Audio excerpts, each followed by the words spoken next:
your burn minute.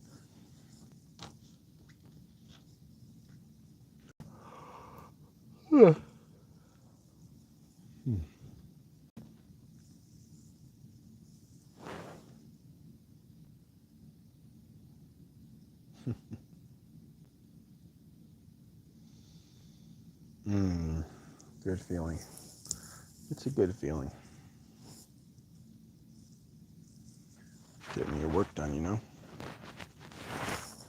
Quite important, after all.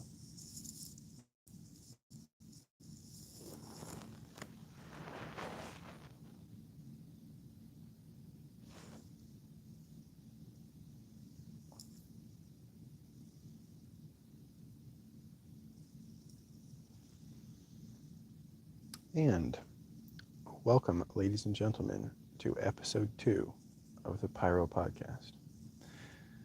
Today on the Pyro podcast, we're going to be doing a little debate review, since that's under the purview of Pyro. And the specific debate we're starting with is Sam Harris's recent upload from 2 days ago, entitled, "What if Consciousness is Fundamental?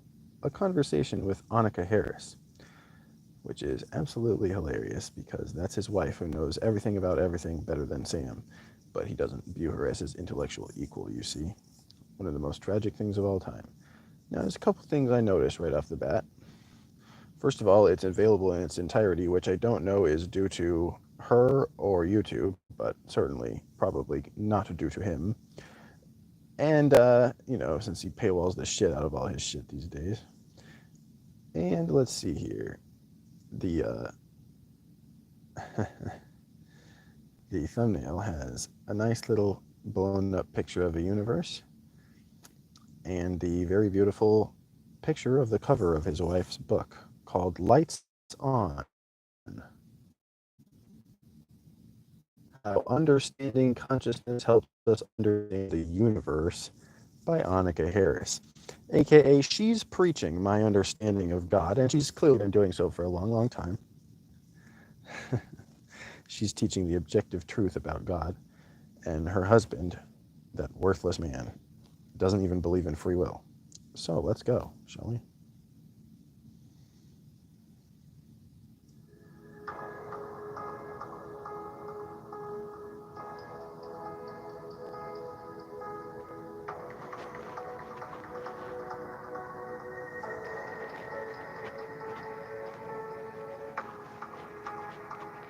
Hi, Bentley. It's good to have you. I'm nervous. Don't be. Actually, I have a cute story to We've tell only about been that. married for 20 plus years, so it takes a while to get comfortable. You I have have a a story? cute violent story Oh, that all right. you might want to hear. Let's This hear is it. so cringe. Okay, well, I'm doing well, I thank you, was Bentley. driving the kids to school this morning. I was feeling nervous about doing this, and I said to Violet, I'm nervous about my interview with Daddy today. I said, do you have any advice? And she said, well, I don't know what you do in interviews. How could I give you advice for an interview? And I said, yeah, but you know me. Like, could you give me advice? Hello, cat lady. Because I feel nervous. And she said, well, don't cry. That's funny. Well, I'll try not to cry. This is fucked up. I well, hate feel him. free to cry. Okay, well, you have an amazing audiobook series. It's an audio documentary, but it's being framed as an audiobook. It's available on That's Audible cute, and Joshua. elsewhere, which just dropped this week. Normally we would have recorded this earlier, but I've been sick for 10 days.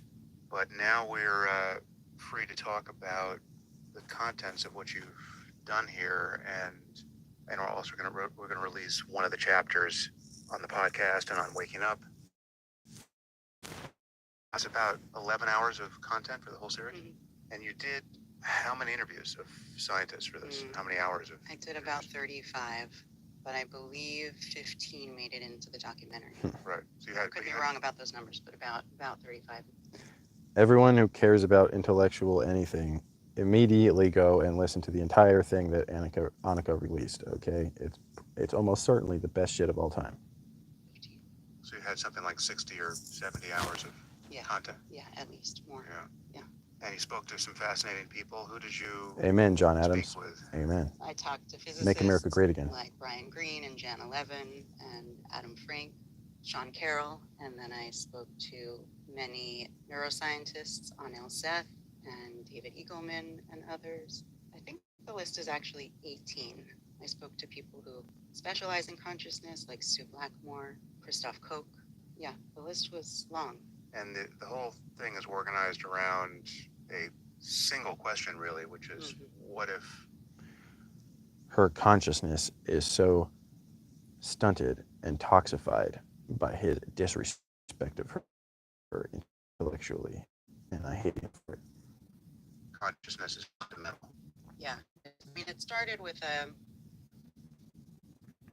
David Eagleman and others. I think the list is actually. And the whole thing is organized around a single question, really, which is what if consciousness is fundamental? Yeah, it is. It started with a less extreme question. I think the first question I went into it with for the course of years of having these conversations, that if it does go deeper than we have assumed, and much deeper than we have assumed, then I have an argument that it has to really go all the way down. And so then, yes, the question became, Good girl. You concluded that yes, in fact it is. I have an argument that it has to really go all the way down. And so, but since you're so afraid of your husband, I doubt that you would articulate it so clearly, but maybe I'm wrong. I hope I'm wrong. And yes, the question became, is consciousness fundamental? So we might want to review the starting point here, which is inevitably the hard problem, as David Chalmers described it. We've talked about this before. I've talked about it many times, and you cover it in depth in your book, Conscious, and you also start the series. It's a difficult intellectual problem to situate consciousness in the order of things. Yeah, it's a problem I didn't get for a long time, actually.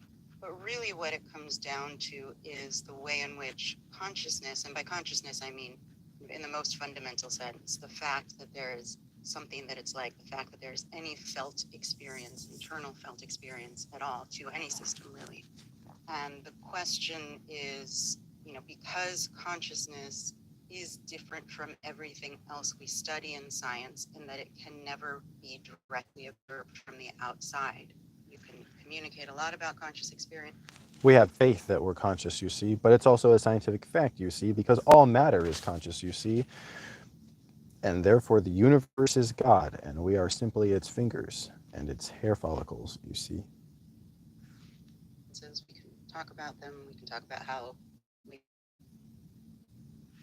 is different from everything else. We communicate a lot about conscious experiences, we can talk about them, we can talk about how we think they're generated, but to actually, know my experience right now of looking at a brown wood table, nowhere else from the universe that direct experience can be talked about or felt, except from the explicit. How some non-conscious matter gets configured in a way that suddenly there's this other property of there being something that it's like to be that matter. It's a completely irrational thing to think. It's much less likely than the alternative, which is that all things are conscious, you see. And therefore the universe is conscious. And since boundaries are imaginary, we're all just part of the same single organism known as the universe. And another good word for that would be God, as they patiently tried to explain in Full Metal Alchemist Brotherhood. What do we mean by consciousness? Conscious matter gets configured in a way that suddenly there's this other property of there being something that it's like to be that matter. Which is what we mean. All right, that's enough for now. I shall continue with their discussion of this in episode 3. Thank you very much. God bless you. I love you, and have a nice day.